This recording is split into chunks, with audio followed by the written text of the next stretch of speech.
Hello, my brush lads, lasses, and everybody in between. My name is Tyler, and joining me is good friend of the channel and special guest, Andrew. Because that joke was so funny the first time around, I'm not going to let it go. Hi, I'm Andrew. I'm in no way affiliated with Partners with MTG. This is our second time recording this. So, this is part 2 of talking about what are the Wizard Showcase, about what we're going to be seeing in 2022. In Andrew's half, we talked about Commander Collection Black. We touched on the Pioneer Challenger decks. We touched on the Secret Lair Super Drop. We talked about Kamigawa Neon Dynasty, Unfinity, Commander Legends, Battle for Baldur's Gate, and Streets of New Capenna. And starting off this episode, we'll dive right into it. We're looking at Double Masters 2022, which in 200 years, if they do this again, then they'll be able to do Double Masters 2222. Yeah, that's wishful thinking. Give your thoughts again. Yeah, no, go. I'll let you start. So the thing I'm most excited for this set, because it's the last time they did this, it was pretty expensive, but the last time they did this, they also did a lot of really cool alternate arts. So that is the main thing that I'm looking forward to from this set. Is seeing what they do. They did make a lot of expensive cards a lot more accessible. That is true. Reprints are still really good, even if the general public isn't going to afford the packs. They can still afford the singles. So that's still good. Yeah. The fact that, because I think I told you this yesterday too, the fact that I now own not even just 2 Blightsteel Colossi, but the fact that one of them is a foil full art is a testament to that price drop. It's pretty good. But yeah, so that's cool. That was also the set that had a premium of a premium, right? It was like a collector booster. Yeah, cause so it's a master set, which is already a premium set. And then yeah, they did the collectors of this, and so it was like, you're right, it was the premium of the premium, and people were like, alright, cool, why? It's like, just put cool stuff in the normal packs, and then you don't have to do this weird thing. Like, if you're gonna do that, like, make it a little bit more expensive than a regular set, that's fine, that's a given. But then, like, for the premium version of this, if you've got to have one, that's where you put all the alternate arts. That's where you put all the extra foils. That's where you put all the cool things. But then you just put, the base stuff in the base set, and people still get the pieces to play with. Yeah, it was weird. I'm not too excited for this, aside from the ripple let's effect. move on. Yeah. Let's move on. Yeah, let's just move on to what is honestly, like, way more exciting, and that is, we're going back to Dominaria. It's one of Magic's most popular planes. It is Magic's first plane. It's only been, what, like 3 years since the last Dominaria set? 2 years? 2018 was when we went to Dominaria. 3 years. Okay, that was the set that had a lot of uncommon legends. I remember that. They were kind of the set that introduced, I believe, that idea of the, like, uncommon legendaries. Just because, like, that's Dominaria's whole thing, is that set really leaned into, because it had been so long since we had been there, they leaned really hard into the nostalgia, and they played up a lot of Dominaria's history, or we even got the historic mechanic, and it was, they found the sweet spot for bringing us back to Dominaria, of, like, reminding everyone what they loved about it when we were first there, and just bringing that to the new era. That's where we first got sagas. Oh. Which are awesome. Yeah, so we're almost definitely seeing more sagas in this set. Absolutely. I am curious, like, what kind of story plot devices they're going to have, because Dominaria United makes me think that it's a very peaceful era for Dominaria. So I don't know what conflict would I'm curious if this is going to set up Karn more, because Karn is still planning a genocide of Phyrexia, and we've been slowly of New Phyrexia. We've been like agonizingly slowly building up to Phyrexians returning because we've seen Vorinclex once. So we saw Vorinclex. So Teferi joined the Gatewatch, because we got Oath of Teferi. Jaya didn't because that wasn't her style. And the reason behind Karn not joining, even though that would have been really cool, getting a colorless enchantment, Oath of Karn. The reason Karn didn't join is because he didn't want anything distracting him from his plans of attacking New Phyrexia. Yeah. And let's be honest, the Phyrexians are right now the biggest threat brewing in the Magic multiverse. Yeah, no, they don't. You don't get to just give us one Phyrexian Praetor, and then go, hey, we're gonna update a whole bunch of cards to have the Phyrexian creature type. We're finally giving that to you, and then not do anything with it. I almost expect to see another Praetor in this set. If we see one in Dominaria United, I'm gonna say it is Elish Norn. Yeah, it does seem her style. I still think that they would save her for the big Phyrexian reveal, just because she's basically the big bad of Phyrexia right now. But who knows? Yeah. I could be completely wrong. Because I guess I could also see Jin-Gitaxias showing up, but I feel like if we're it's Dominaria, I feel like if we're gonna see another Praetor in this set, I feel like we're gonna get It's Vorinclex again. Oh my god! By God, that's Vorinclex's music. Real quick, I'll read through the blurb that they've got here. Dominaria United is the third standard legal set of the year, following Streets of New Capenna, and which was following Kamigawa Neon Dynasty, last visited in 2018. Dominaria United paves the way for a celebration of Magic's 30th anniversary, which arrives in 2023 by visiting the game's first setting. Dominaria found its identity in 2018 by relying on the love of the past, introducing sagas to tell the plane's stories, and pairing them with ancient Thran constructs and legendary creatures to create the historic mechanic. It is unclear if Dominaria United will use the same mechanics, but it will likely touch on the same themes as the game returns to a beloved plane. Yeah. I want to see more, I want to see a lot of legendary creatures in this set. This is where I expect, besides Commander Legends, because that's a given, I expect this to have the most legendary creatures of any set next year. Yeah. I want to know, I'm seeing a legendary Merfolk right here, and a legendary, I'm hoping, Barbarian. That is what I'm hoping these two in the artwork are. Yeah, although I think she looks more like a fairy. Because that thing on her belt is like a big flower. So I don't think that's a merfolk. I guess you could be right. I was taking this as a coral decor.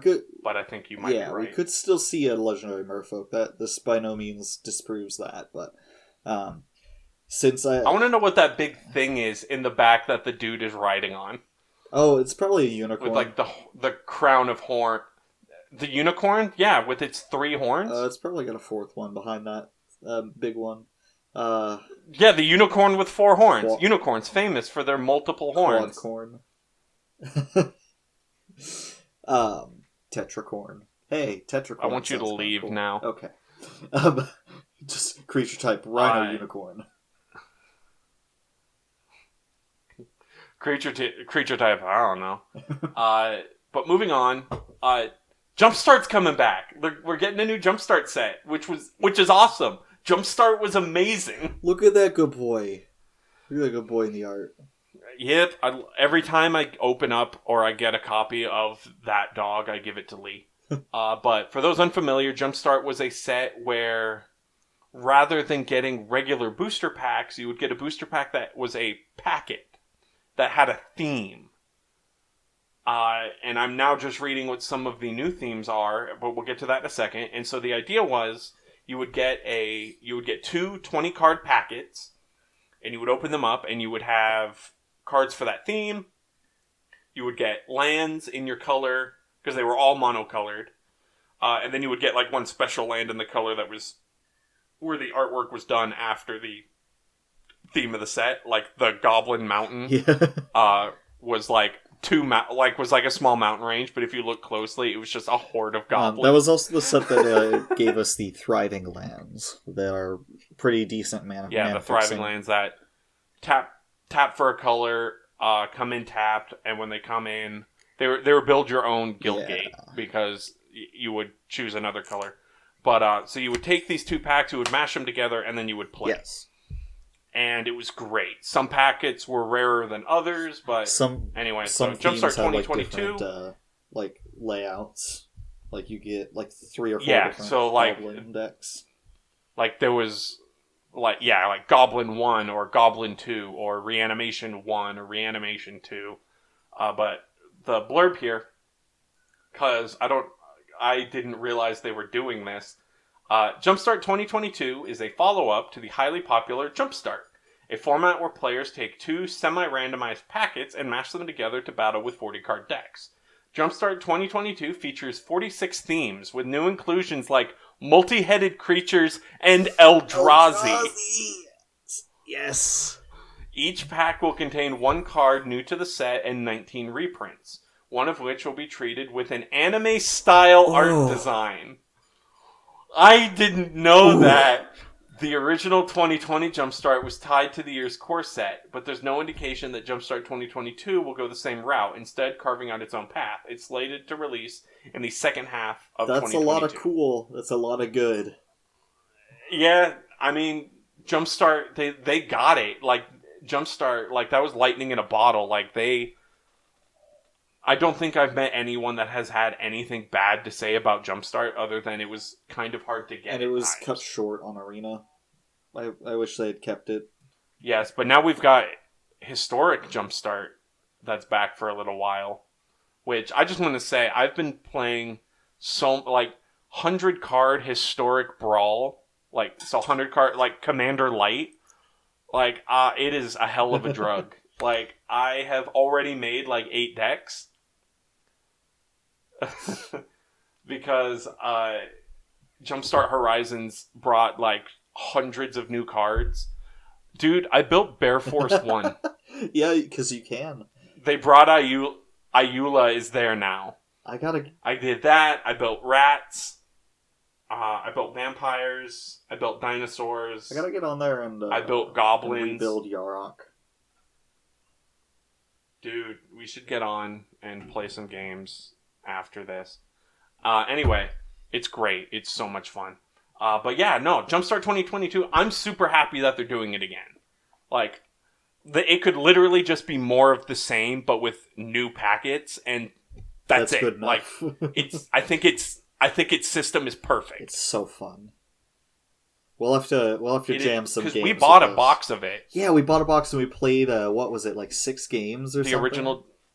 Something like that? Yeah, we bought the original Jumpstart, and then we just laid out all the cards and just kind of drafted what we wanted to keep. And at the time, who's the mill dude? Grand Delinquent Bruvac. Neither of us wanted him. He ended up kind of just being the last card there, and then it turned out he was $60. Yeah, I ended up with him. He was expensive. But I don't think he's that expensive anymore. But yeah, no, Jumpstart, I'm put it into my veins. Let's go. Yeah. I am this dog. This dog is me. And the man in the back is my family, throwing all my, watching me throw all my money. That artifact in the dog's mouth cards. is Jumpstart 2022. Yeah. Those fairies are just fairies. So we got 2 more left. We've got Universes Beyond, which has the worst Gandalf I have ever seen. He's not that bad. He's not. I forget the actor's name, but he's not him. You forgot Sir Ian McKellen? Yes. My mind jumped to Christopher Lee, and it was like, no, that's the other guy. That's that's the other wizard. That's Saruman. That's the other old white guy. Yeah. But yeah. So we're getting our first real set of Universes Beyond. Starting with Lord of the Rings, Tales of Middle-earth. A fully fledged and draftable set to come to Paper Magic. Paper, Magic Online, and Magic Arena. Finish the full sentence. With Commander decks. And a few secret layers. It's so cool. Also mentioned in the footnotes, Warhammer 40k will receive its own commander decks and secret layers. Those I don't care about. I don't play 40k. If you do, good for you. I'll be excited for it. Decks. I'm not gonna. Sounds cool. I'm not gonna poop on your parade. While Fortnite and Street Fighter will only get secret layers, that's probably good. If we got a full Fortnite set, I'm all for letting people enjoy things. I might give up Magic if they were like, hey, here's a full Fortnite set. I would sell my cards and I would go back we're doing a full Fortnite block 3 sets in a row. Yeah, you know how you guys were saying you wanted to go back to 3 set blocks? I got good news for you. We're doing it with Fortnite. Oh my god. I do want to point out that Street Fighter for their secret layer. I didn't even realize it. Fortnite's cards will all be art alters of existing cards.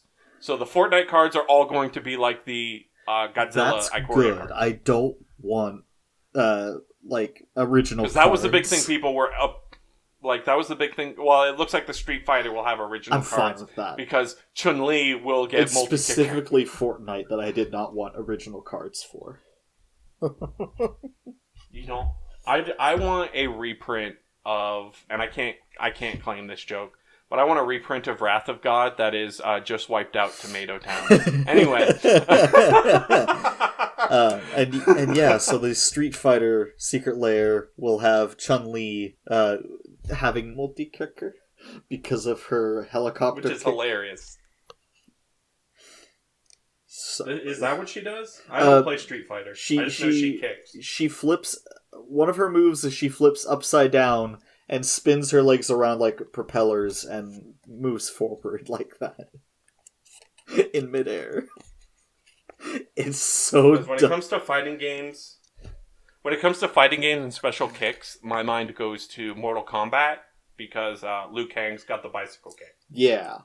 But no, Chun-Li just gives Gravity the middle finger. But anyway, going back to what this is predominantly about, with the key art and everything, Lord of the Rings. What do you want from Lord of the... I'm hoping Legendary Spider. What a perfect IP to mash up with Magic. It's so perfect. It's right there with D&D. It is right up there with D&D. It is the granddaddy of modern, fantasy. Did you know Tolkien invented orcs whole cloth? Yeah. And now they're a creature type in Magic. Yeah. They're a creature type everywhere. I didn't realize they were purely Tolkien's creation. It's super cool. I want to see Smaug. I will build Smaug. I say that right now. If they do Smaug. I want a Balrog. Balrog would be cool. I will. Now here's the thing: do we get just a Balrog? Just a regular demon, or is it legendary, or would it be an elemental demon? That would be cool. Have it be Rakdos, an elemental demon. Rakdos elemental demon, or do we get a legendary one? Do we get Durin's Bane, or do we get Gothmog? I think it would be legendary because. It's not like there's a whole race of Balrogs, is there? It's just a few? There were. Oh. There used to be. Well, if there's just a few... No, they used to be a race. But there are just a few left, right? They were the same race that Gandalf is. No. What? Yeah. Okay, just... Alright, I won't ask. So Gandalf... So I'm gonna... If this is... I'm glad we have a small audience right now. Otherwise, I'd be torn to shreds for everything I'm about to say, because I'm going to be talking mostly out of my butt. Because I'm just going by what I believe I remember.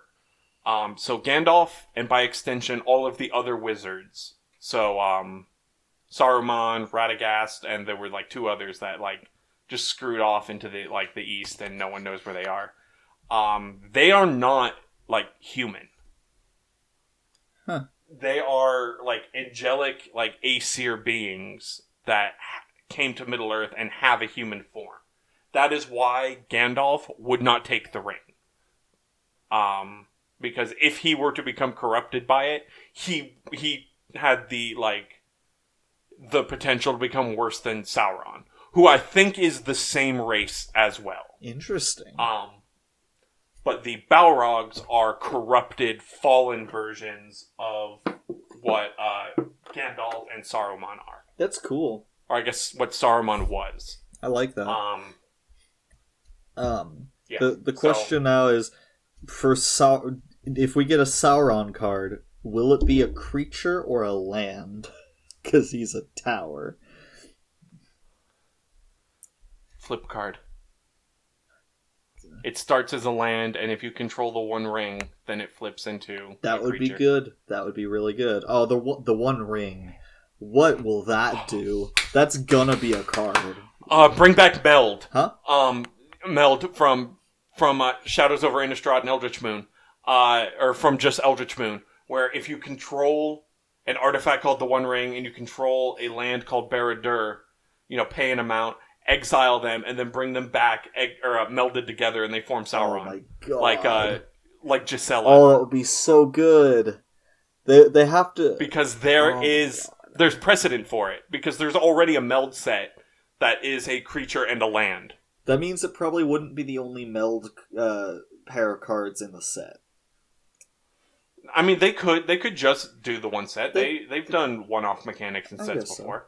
So. I'm guessing there's going to be a land that is Mount Doom that will be able to destroy artifacts. Oh, that would be so nice. That'd be so perfect. Like, the flavor of this would be ridiculous. They can do so much with this. If Gollum gets a legendary card, I'm building a commander deck. Yeah, so I have to build Smaug if there's a Smaug, and you have to build Gollum if there's a Gollum. Gollum should be a flip $10. card. Oh, Smeagol and Gollum. Make him 4-color. On the human or on the Smeagol side, he's white-green, and on the Gollum side, he's blue-black. Perfect.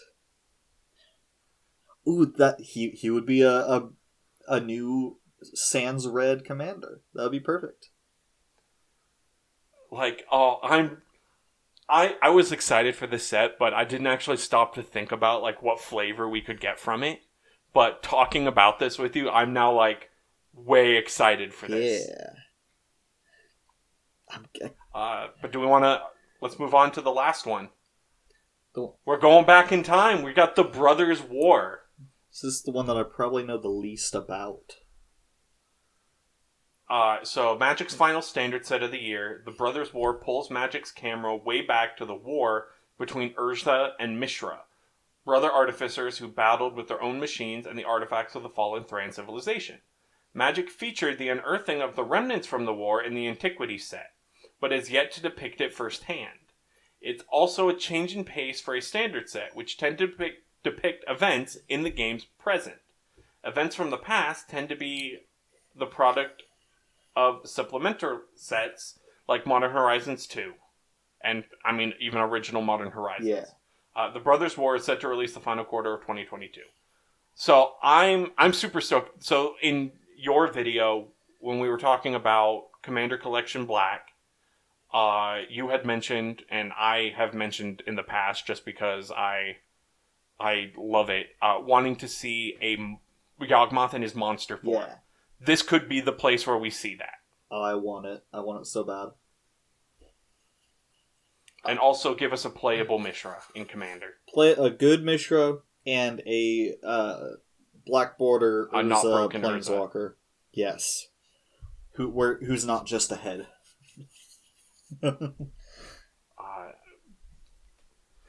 But yeah, no, this set, like I had mentioned earlier, again, I think I had mentioned it in your video. This is, as much as I love lore, this is the era that I know the least about. Yeah. So I'm super excited to see it through the modern lens. I want to know if that mech is a legendary creature or like an artifact. We're probably gonna get vehicles in that set, if I had to guess. I love that Mishra is about to reenact my favorite YouTube video, 10,000 degree knife versus old wizard. 10,000 degree red hot knife versus my brother.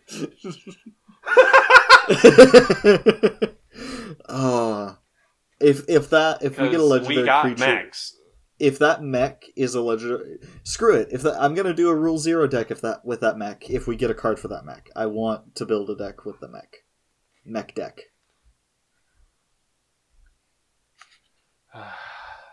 Then you realize you're gonna have to do a tech video on it, right? A video on it? Yeah, we'll have to see your mech deck tech.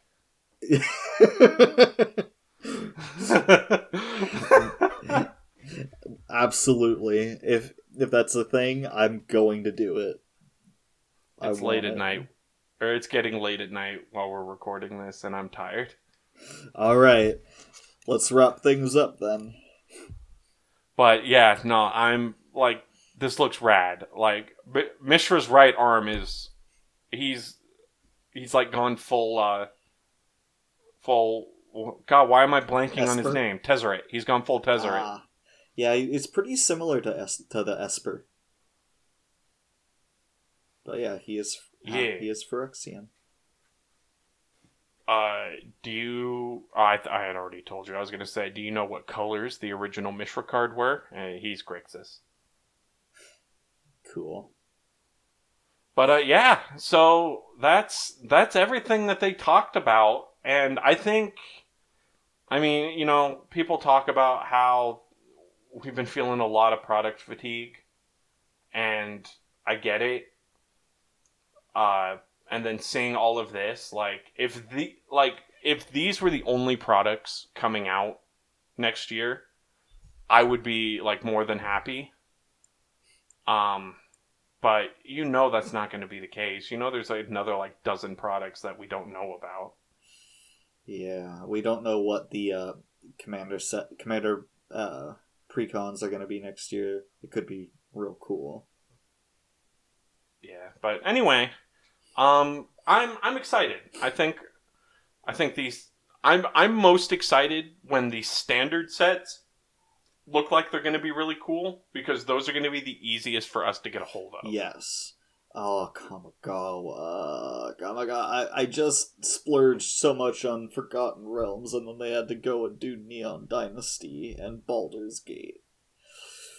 But I think that is where we will call it today. If you like what we do here, leave us a comment, leave us a sub. Let us know what your favorite thing is. What are you most excited about? What colors do you want the legendary Golem card to be? Yeah. Help get us to 420. We're getting closer. And once we hit 420 subs, we're giving away a commander deck. Hell yeah. But anyway, y'all, I have been your host, Tyler. I've been Andrew. And we will catch you guys later. Peace. Bye.